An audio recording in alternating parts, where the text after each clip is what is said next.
guys, so it's officially our day 3 and nandito pa rin kami sa Kaohsiung pero ngayon we're heading na to Taipei. So ito na ang aming room. Ayan, itsura niya pagka umaga na. Ayan, nag-empake na rin kami and maliwanag siya pag umaga and maganda yung mga lightings niya kasi siya ay may mga warm pin lights. So nakabook na kami ng train or ng high-speed rail papuntang Taipei ng 10:55.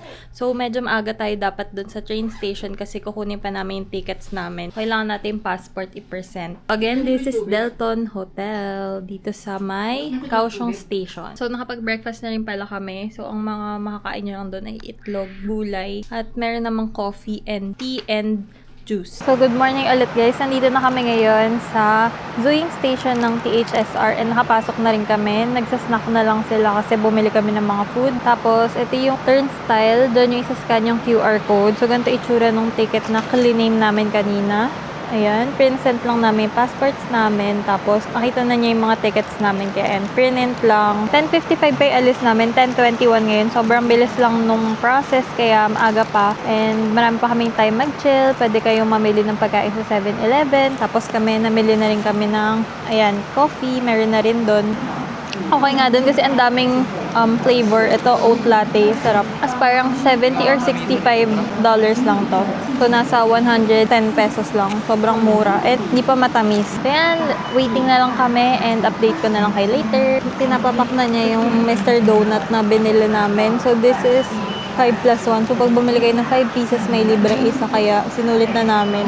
So, ito na guys, yung train na sasakyan namin. Pero currently, nililinis pa nila. So, waiting pa kami. So, nakapila na rin kami dito sa car number 9. So, nandito na kami guys inside.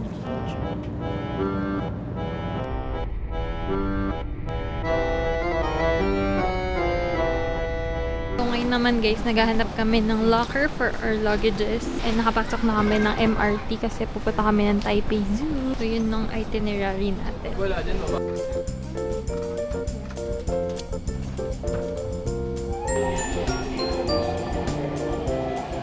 Naman guys, punta na kami ng Taipei Zoo. Nakapag-iwan na kami ng luggage. She stops, transfer tayo. Ngayon naman guys, we're gonna transfer to the brown line. Hanapin nyo lang yung Wen Hu or Brown Line and we're gonna transfer there. Lahat ng ginagawa namin guys ay via maps lang and accurate naman. Next natin ay 9 stops. This is going to Taipei Zoo na. Yay! Papuntang Taipei Zoo na train. Ayan. Let's go! So, dito na kami guys sa Taipei Zoo at station. Buwaba na kami. Lalakad na tayo papuntang zoo and baka doon na rin kami bumili ng tickets. Tapos 100 NT lang naman yan. Taipei Zoo guys. Dito tayo bibili ng tickets. Pwede kayong cash or easy card. Please select ticket type. Thank you. Please insert banknotes or coins. Please take your tickets and change. Hey, dito tayo. Dito tayo online ticket.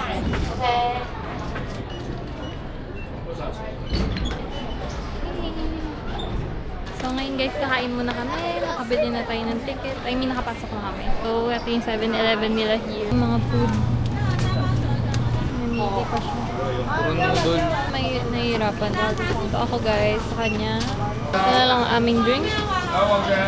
Cheap. So here's our food. Mabango yung amoy niya. Very yummy.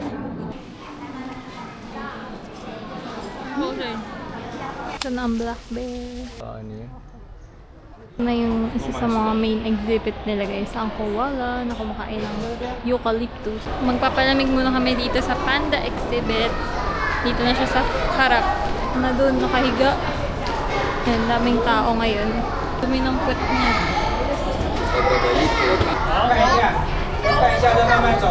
Guys, meron ding panda sa labas. Yung pala pag di ko makain. Dito naman guys, ang camel, nakapark din sila. Toys na kami guys, e-barg sa init. So, wala kaming jacket. Nice decision. Guys, mayroong pahingahan. And dito na yung hippo area. So, magwa-water break muna sila. Kami pala. So, dito bibili siya ng milk tea. Tingnan ang kanyang order. Taste test.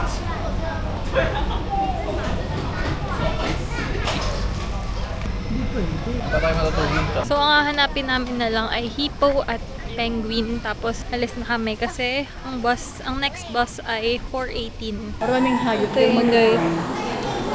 Kaya siya. Ay, madumi. Next stop, guys, and last stop, the Penguin House. Medyo ano lang ngayon kasi paakyat. Daming tao. Uy, naligo. Pinakapila nga sila. Nakapila na kami, guys, sa shuttle bus. So this is Bird World Station.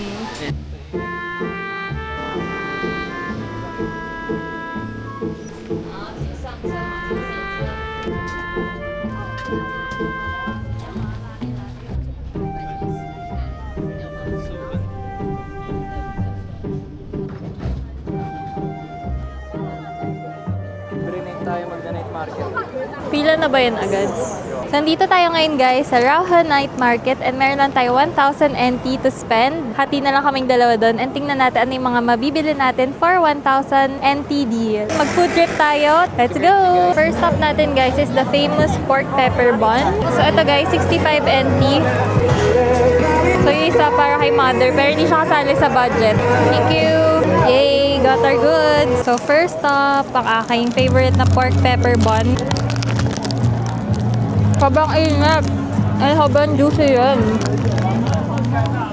Peppery nga. Pero di naman maanghang. Tapos flaky din yung crust. Yan nyo, guys. Grabe. Umuusok pa rin siya. May para talaga siyang burger patty yung vibe niya kasi buong buo yung laman. Kulit ko sa 65. Tingnan na siya. Ang aking kahate sa challenge na to. Sulit. Regalasa to sa China. Sobrang lawak ng market na to, guys. So, kung pupunta rin kayo dito sa Taipei, highly recommended ang Rauhe. Sikat din to dito, ang parang steak. Sobrang lakas ng apoy. Grabe. Woo! So, dito, guys, may squid din na parang nabili namin sa Kaohsiung. 100 lang doon. Dito, 150. Din to, pero may sabaw siya. Pwede kayo pumili tendon, shank, or beef tripe. Tapos may sabaw na yan na ganun. Meron din ditong crawfish if you like. So dito, guys, sumupo na kami sa stinky tofu. Ang order natin ay fried stinky tofu, 60 NT. So tig-isa kami. So ito ang budget natin dito, guys, 120 NT. Tig-isa kami. We love stinky tofu. Spicy. Yes. Ikaw rin pa spicy? Aray, matalsik pala dito. So ito siya, guys, in real life. 60 NT. Ito tayo. Try na. Sarap. 60 NT. Sarap talaga ng cabbage. Parang ang dami. Sobrang juicy. Sulit to sa 60, guys. Ito sama. Guys, kami naman ni Mama.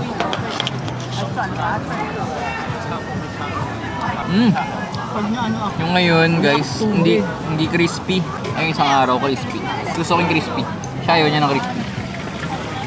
Guys, napalabang kami sa anghangan doon. Sinipon-sipon ako. Ang anghang, pero ang sarap. So for drink, guys, watermelon juice. Ayan, 50 NT. One? Thank you. Refreshing. 50 ang import. Kaya 150. Okay na rin kaysa pumunta ka dun. Sulat, ang 50. Ito, guys, pwede rin kayo bumili ng chicken na yan. 100 NT lang. Binabarbecue nila yung giant chicken. Wow. 50 NT budget for the Taiwan sausage. Ang angas nito, guys. So, may salt grilled tilapia. Ayun, no? May salt grill. Dito kami sa 7-Eleven, guys. Mag-apple soda kami. Pang dagdag ng drink. This is 35 lang. Thank you. Spicy. So, dito kami bibili, guys, kay tatay. Siya din yung, nabilhan namin nung nakaraan. Lang yan. Gugupit-gupitin mo. Yan na, sayo-sayo na siya. Nasa mga sayo na. 100 lang, guys. Sa small, may 150 and may 200 din. Sayo-sayo. Naka-Adidas din siya nun, di ba? I-chop na niya yan. Ilang piraso yun? Hindi, may timbangan. Guys, last meal natin. Yummers! Mushroom. Last na daw to kasi busog na sila. Na ako. Thank you! Shishe! Tara, tikman natin. Nakakamiss to. Grabe. Sobrang nakakamiss. Namin titikam the king mushroom.